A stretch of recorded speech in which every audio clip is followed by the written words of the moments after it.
Hello everyone. Morning. My name is PRATIK. From an educational background, I'm a chartered accountant. Work for a corporate almost 13, 14 years, I can say. Started my journey in March 2012 and then worked with very reputed firms like Deloitte, Reliance, Seat, Tata Steel. And yeah, I was staying abroad as well before shifting back to India last year to join my father company, which is into like a redevelopment more specifically, but also we do open redevelopment as open development plot as well. I still remember first day when I landed in India, 24th February 2024, to be precise. Uh, uh, I just went to my father office and yeah, I mean, just to give you a background, how does a local developer work? Because I worked into an MNC with a very high level and now coming like, to a father office, local developer firm where you don't have anything structured. Let us be very honest. It is not at all structured. I think I will take, sir, 2-3 minutes more compared to what other people have spoken, but I wanted to explain the scenario as well. Yeah. Yeah.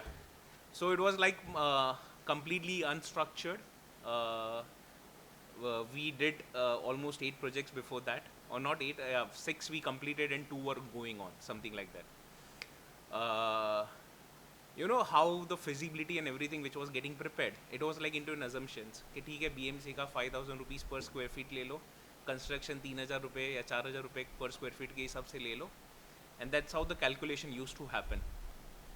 And I was worried that the real estate before that, I think probably I'm sure the veterans will agree with me. From 2019 till 2023, it was a golden period, and I say this golden period, one of the golden period, because your premiums were 50%. Okay, so even if you take any kind of a project, you don't study, you don't do the feasibility, still you will exit in a profit unless and until your intentions are very bad or you are very poor into the management.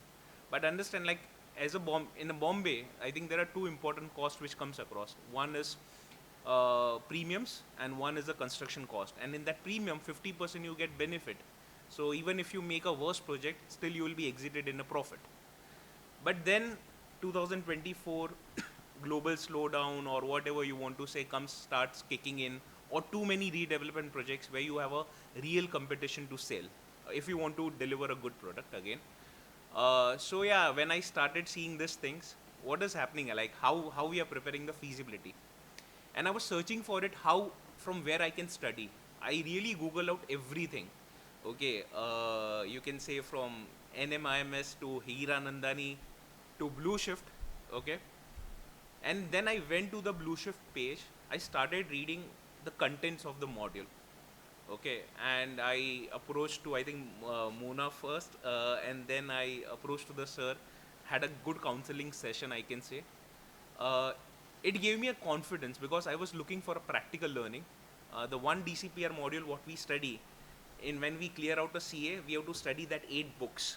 So, but that, when I compare that, the knowledge in that 8 books, this one DCPR is more complicated than that because it is not at all structured.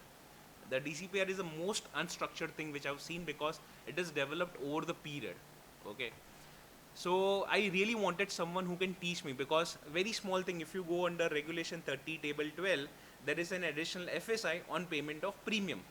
While earlier 30, the regulation 20B, which amended before 15th October, it used to stay additional FSI.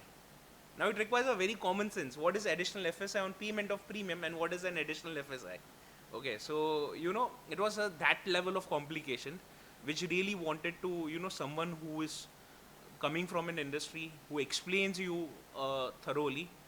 And I think today I say, after this almost 1 year, 2 months, that this institute has really grown me as a professional into a real estate, which I really wanted my, that kind of values which my company brings onto the table. Today, when we prepare a feasibility report, we prepare a feasibility report of at least 8 to 10 pages. Okay, we try to capture as much as detail as possible. or even if we do a constructions or any kind of a licensing, we ensure that we go into as many as depth as possible, so that the chances of failure gets reduced. I don't know when we will get fail, okay, but if we fail, we don't want to hamper the other people life, because we are the one who has people's money, their hard-earned money, to to purchase a house in Bombay or in India or anywhere in the world. People really invest their hard-earned money. So ultimately, we are a custodian. Okay, I mean, even of course the profits comes into it, but I think more than profit is the custodian of the money becomes very important part. So we need to ensure that we don't fail, or if we fail, it shouldn't be such a failure where it impacts the money of other people as well as mine both. So I think this institute has shaped me overall, um in a very very nice possible way, because the faculty which was there, and I think regards and thanks to all the faculties which were arranged by this institute. They took us in a very depth. Sometimes they answered to our most stupid questions, I will say, but they answered that as well in a very nice way. They were like very patient. Plus, as sir said, there were multiple background people, engineers, CA, but no one offended that. That look, he's asking dumb questions. So this was a very great part of this institute, and the colleagues around. They didn't judge you, that okay, what kind of a stupid question he's asking. You got that freedom to ask whatever you wanted to do. So I think, sir, really thankful, grateful to you and this institute. I really hope that this institute should grow more and more better, because we require this kind of an institute in India, because everybody knows how this industry functions, and if this kind of an institute brings, they really brings a value, they really brings professionalism, which this industry is required, especially at a local developer side, and at least still in India, or at least in Bombay, when you say a society redevelopment, 70 to 80% are still local developer, and uh, and because they don't pursue all this knowledge, they I feel that they fail because of that. So I think this institute will really bring lot of good value additions, and I wish just a lot of success. Of course, by saying that, I would still continue attending the courses, because there is no end to the knowledge. It really helps growing your knowledge, and this institute has really helped me that. So thank you once again.